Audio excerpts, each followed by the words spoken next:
Trusts exposed. So you want to create a trust? Well, review colonizer European and Moorish history, check for yourself and decide. Our ancestors warned us that the building and maintenance of the state is a part of imperialism and the destruction of indigenous nations, and advised us to build a culture of resistance, so if you didn't know, now you know. In the 12th century, the European law of trusts was first developed from the time of the Crusades under the jurisdiction of the King of England. The Crusades were political Christian military campaigns to take by force the so-called Holy Land from the control of Muslim Moors. Most crusades came from what had been the Carolingian Empire around 800 AD, the year of their lord. The Carolingian dynasty was a Frankish noble family, named after Charlemagne, grandson of Mayor Charles Martel and a descendant of the Arnulfing and Pippinid families of the 7th century AD, year of their lord. The Christian, Charles Martel defeated a large army of Spanish Moors, halting the Muslim advance into Western Europe.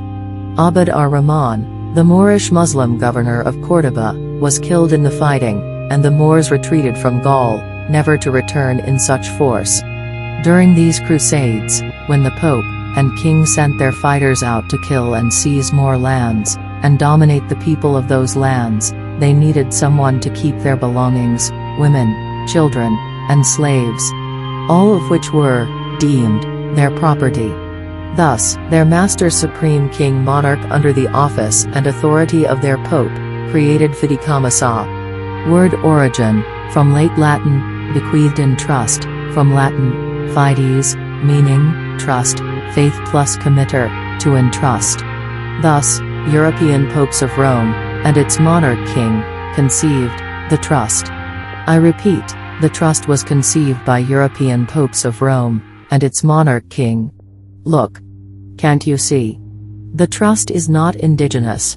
It is an instrument of the oppressive colonial system in occupation of our lands. The European Empire had disintegrated, and two loosely unified successor states had taken its place, the Holy Roman Empire, which encompassed Germany, northern Italy, and the neighboring lands, and the other state of France.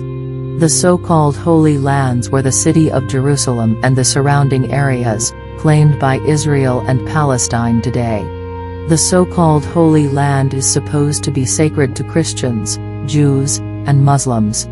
These political and military crusades lasted more than 2 centuries, 1096 to 1300 AD, year of their Lord, and was started by the medieval papacy, Pope Urban II, who militarized the Western Church, solidified successive popes' control over the Church, built a monopoly central to Church operations to have exclusive control of trade and possession of everything across Earth Mother. At this time, the popes of Rome influenced Christian supremacy and devotion, conceiving the obligation of peoples giving a tenth of their labored earnings, aka church tithes, and or taxes. Feudal law. Feud means enmity, hatred, hostility, to fight. Etymology of feudal. Pertaining to feuds, estates of land granted by a so-called superior on condition of services to be rendered to the grantor, which is the so-called superior. From medieval Latin, or Moorish Latin, feudalis, from feudum feudal estate, land granted to be held as a benefice. Etymology of benefice, is a church office endowed with a revenue, of Germanic origin, Gothic fihu, in other words, property. Old High German Viehhu meaning cattle, see the etymology of fee. One who holds lands of an overlord in exchange for service. The Old English word is feo, livestock, cattle, movable property, possessions in livestock, goods, or money, riches, treasure, wealth, money, as a medium of exchange or payment. There were many problems of feudal rules and restrictions on land transfers by King William.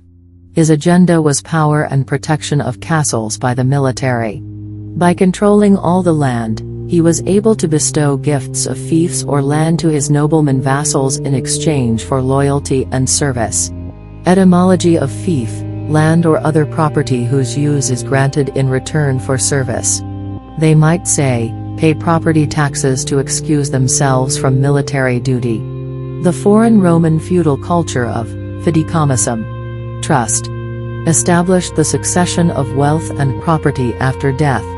Roman Republic citizens were prohibited by law from transferring property or wealth at death to certain classes of people, such as unmarried, childless couples, slaves, or foreigners.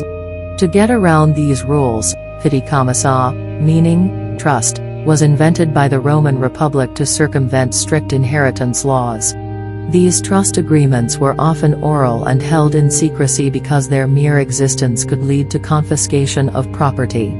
The Chancery, Court of the Lord Chancellor of England, had jurisdiction over all matters of equity, which is supposed to mean being impartial, equal, or fair, including the separate legal doctrines of trusts, land law, estate administration and guardianship.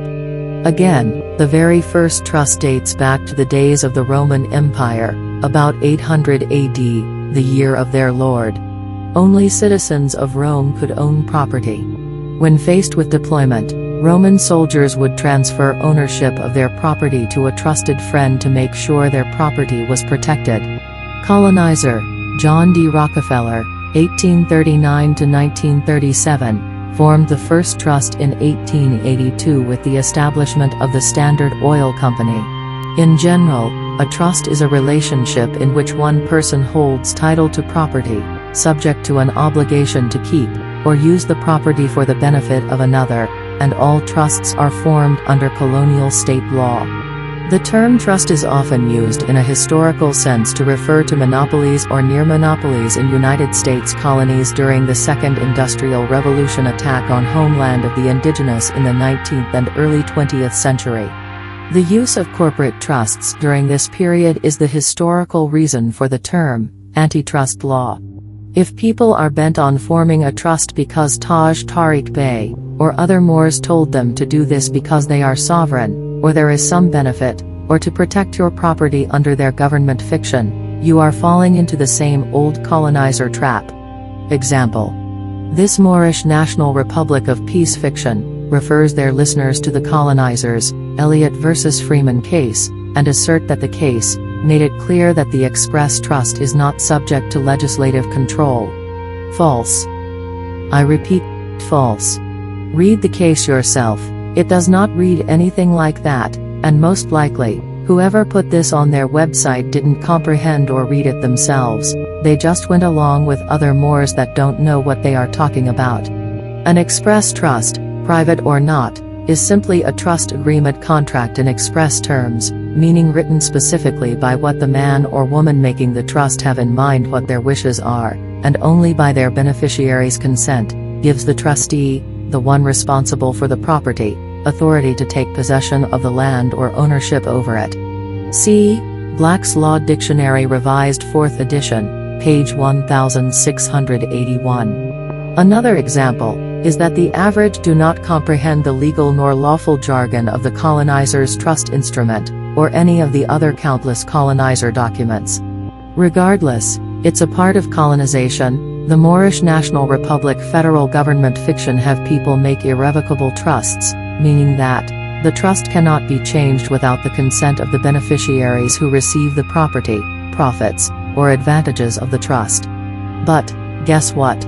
The beneficiary of the trust is usually their government fiction, the operators of it, under a Moorish empire that expired in 1492 that don't exist. Colonizer United States trust law regulates their legal/lawful trust instruments for holding wealth which became statutory at the state colony level starting as early as 2004. There are at least 11 types of trusts, and 39 subcategories. All trusts must file a U.S. income tax return 1041 form, estates and trusts for each taxable year, where the trust makes $600 in income, or has a non-resident alien as a beneficiary. Thus, another reason for the colonizers' fiscal New Year celebration that even the indigenous blindly celebrate, getting drunk, shooting off fireworks, firecrackers not knowing it's a celebration of year-end, involuntary servitude profits. Look, so I'm sure in the last 3, 4, 5, maybe 6 years you've heard a lot of Moors, talking about trust. Put this in a trust, put the property in trust, put that in a trust. And honestly, that is great information. But another thing that you probably notice is that a lot of these people, or some of these people that are coming out with this information about trust, they make it seem like it's super complicated. They always make it seem like it's so complicated. And in my experience, what I've noticed is that's usually to put you in the mind state of discouragement so that you can spend money. You can pay $1,500, $2,500, $300, $500, $200, even $50 for a trust, right? Now, based off the fact that there are places out there that charge $15,000, $20,000, the previous prices that I named, they sound reasonable, right? And I guess they could be, but the issue with that is that a lot of people who are paying for people to put these trusts together for them, they don't comprehend the trust. Look, point being, trusts is one of those colonial terms that our ancestors warned us about. Not useful to the Aboriginal Indigenous for our liberation, meaning decolonization.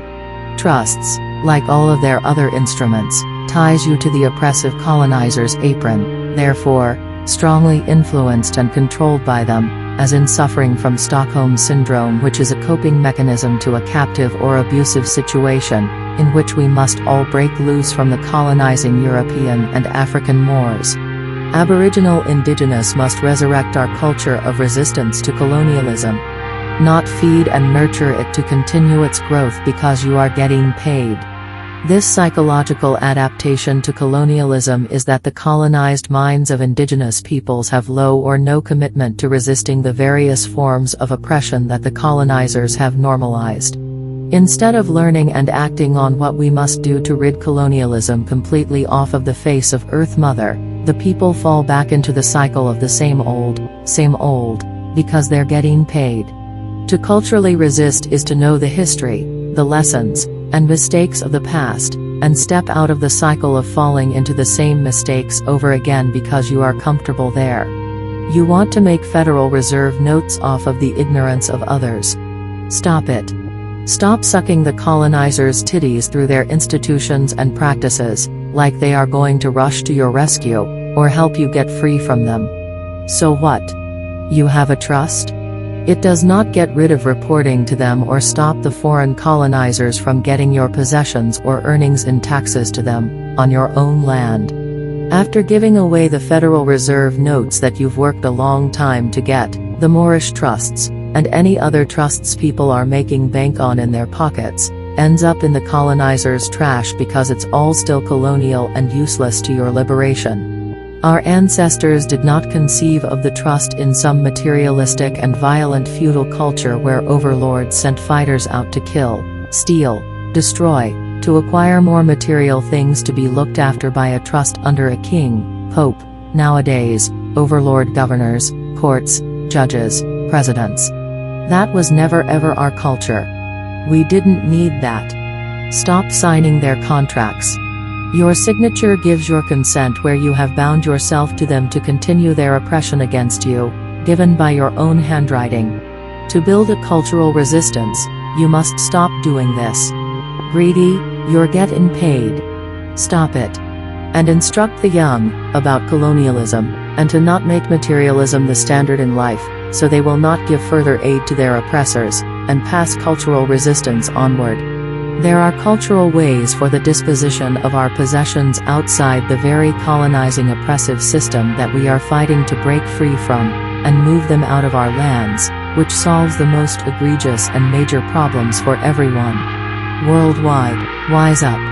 If you didn't know, now you know that the trust originated from your own oppressors.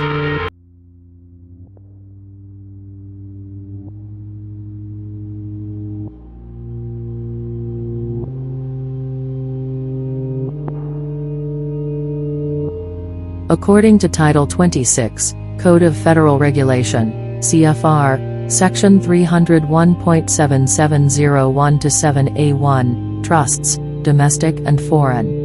For administration and regulation purposes, in general.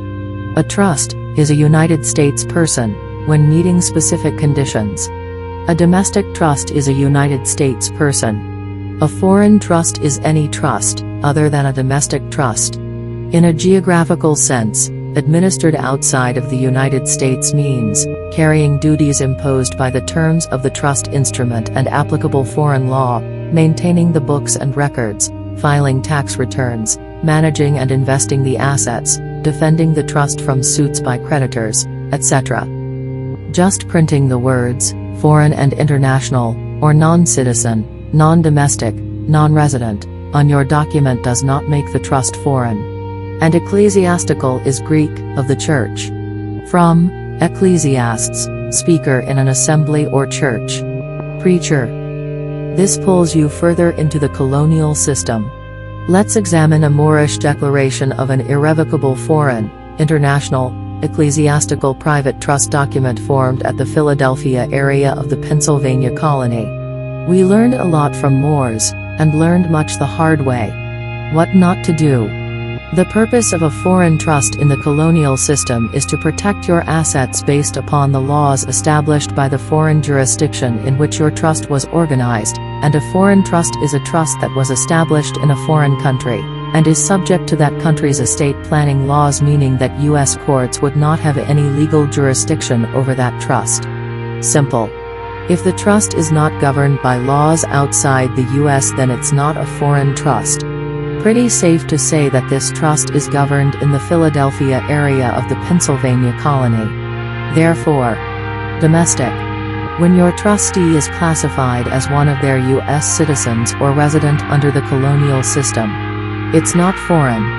If your trust was organized outside the U.S. colonies, which falls into the jurisdiction of that foreign country, do you even know what country it is, or what tax liabilities you have, and report to under that foreign jurisdiction? Don't think so, because this trust refers to Unreal, Northwest Amexum, Northgate, Temple of the Moon and Sun. There are differing reporting requirements for domestic and foreign trusts, which can mean greater administration expenses and costly penalties for failure to comply if you have a foreign trust.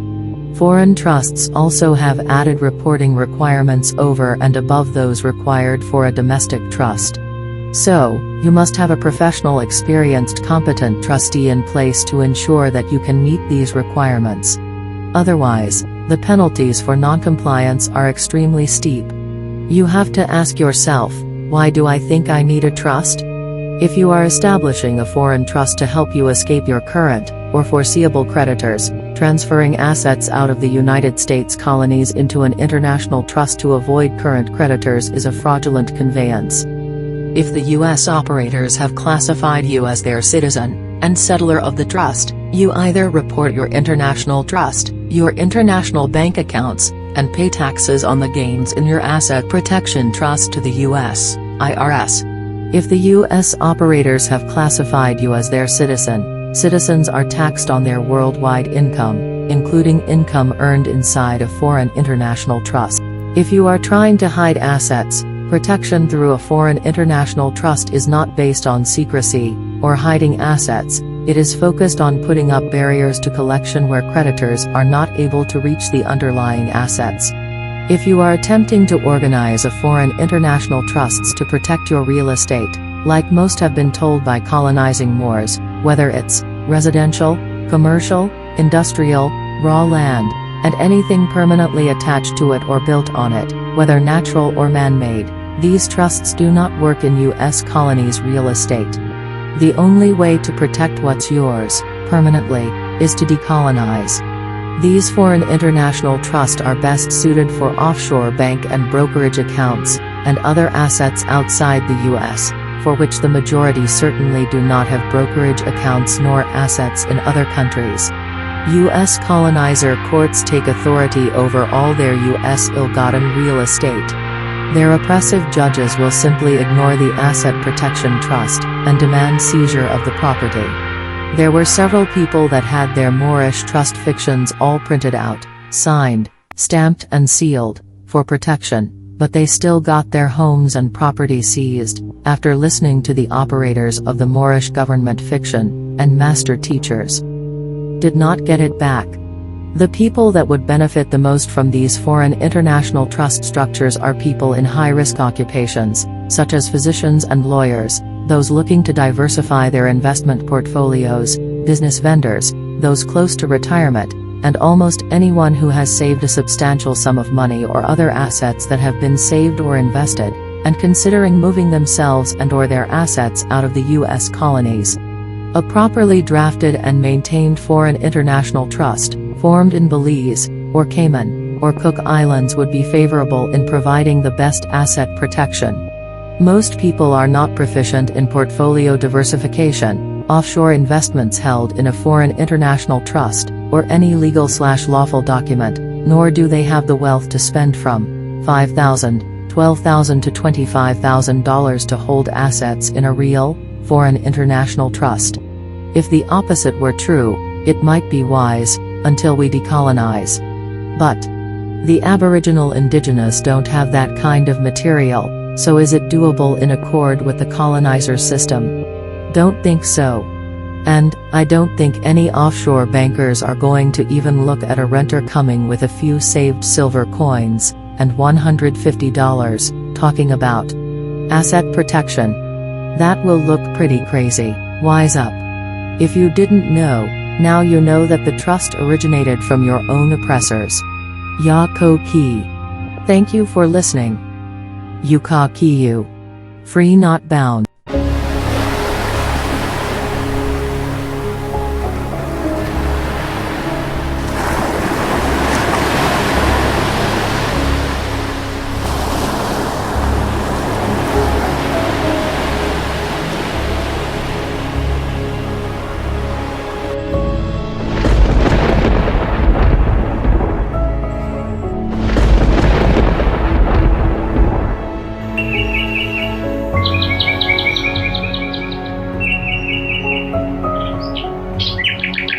Kechi Hila Anchimaka.